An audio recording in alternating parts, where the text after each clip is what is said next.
Welcome to today's news wrap up. Let's dive right into the top stories making headlines today. In the final days of his administration, President Biden allocated $50 million to a 501c3 nonprofit on tribal land, led by a former Enron manager with a history of financial mismanagement. Can't make this stuff up. The Trump administration intervened and halted the disbursement, launching an investigation into the grants approved by Biden, including $1 billion with a B in total grants given out. Wow. The nonprofit Tribal Energy Consortium focuses on energy and mineral development, but its leaders' questionable past raised concerns, prompting the Trump administration to recover funds and scrutinize these last-minute financial decisions.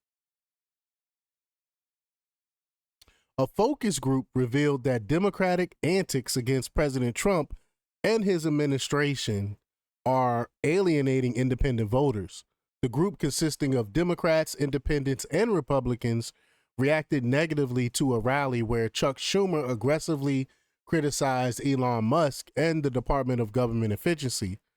Another rally by the American Federation of Government Employees, which featured a protest song, was also poorly received.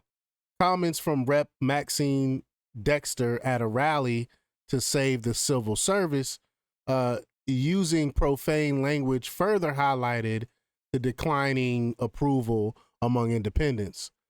This reflects James Carville's recent observation about internal challenges within the Democrat Party. And I've done a separate video on that. I think it was yesterday or the day before. A poll conducted by Axios among Arizona swing voters revealed that all participants who had previously supported Joe Biden and switched to Donald Trump last November approve of Trump's actions since taking office. These voters appreciated Trump's aggressive approach to presidential power and supported Elon Musk's government efficiency efforts. The poll highlights the growing support for Trump's administration among swing voters and their approval of Musk's involvement, despite potential concerns about a looming constitutional crisis, which we know there really is no constitutional crisis. It's just the buzzword of the week for the Democrat Party. New York City Mayor Eric Adams plans to issue an executive order allowing ICE agents into Rikers Island to aid in criminal investigations involving illegal migrants. This decision follows his meeting with President Trump border czar Tom Homan and is aimed at removing dangerous individuals from the streets. Despite a 2014 sanctuary law that bans ICE agents from the prison, Adams identified a legal loophole permitting access to non-civil immigration law enforcement purposes. This move comes shortly after federal prosecutors developed charges against Adams for bribery and conspiracy, which Trump's DOJ has since dropped. At a crucial moment when President Trump is pushing for peace in Ukraine, a high explosive drone struck the protective shell of the Chernobyl nuclear power plant, alarming both the International Atomic Energy Agency and Ukrainian authorities. President Zelensky accused Russia of launching the drone, while Russia denied any involvement. The incident did not breach the inner containment shell, but raised concerns about potential radiation leaks. This development has cast doubt on the sincerity of Russia's intentions in ongoing peace talks. I believe there is some external actors here trying to provoke World War III is what I think is really going on. The U.S. Treasury Department of Inspector General is auditing alleged fraudulent payments identified by Elon Musk's Doge team. Over the next 6 months, the audit will review 2 years of government payment transactions and security controls. This investigation follows concerns from Democratic senators about Trump's decision to grant Doge access to these systems. The audit aims to uncover waste, fraud, and abuse within the payment system. Interim updates will be provided if critical issues arise during the investigation. A judge in Washington state issued a temporary restraining order to halt President Trump's executive order that withheld federal funds from healthcare providers who offer gender-affirming treatments to minors, such as puberty blockers and cross-sex hormones. This follows a similar ruling by a federal judge in Maryland earlier this week. The restraining order aims to maintain current funding for these services while the legal challenges against Trump order proceed.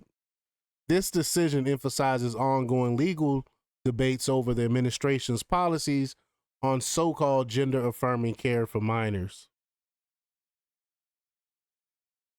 The New York Stock Exchange is relocating part of its operations to Dallas, Texas, by rebranding NYSE Chicago as NYSE Texas. This move reflects Texas' appeal due to its friendly tax policies, relaxed regulatory environment, and significant space for business activities. A lot of businesses are fleeing these leftist liberal states. Companies like Tesla, Hewlett Packard Enterprise, and Chevron have already moved their headquarters to Texas. This trend highlights the state's growing attractiveness for businesses seeking a more favorable operating environment.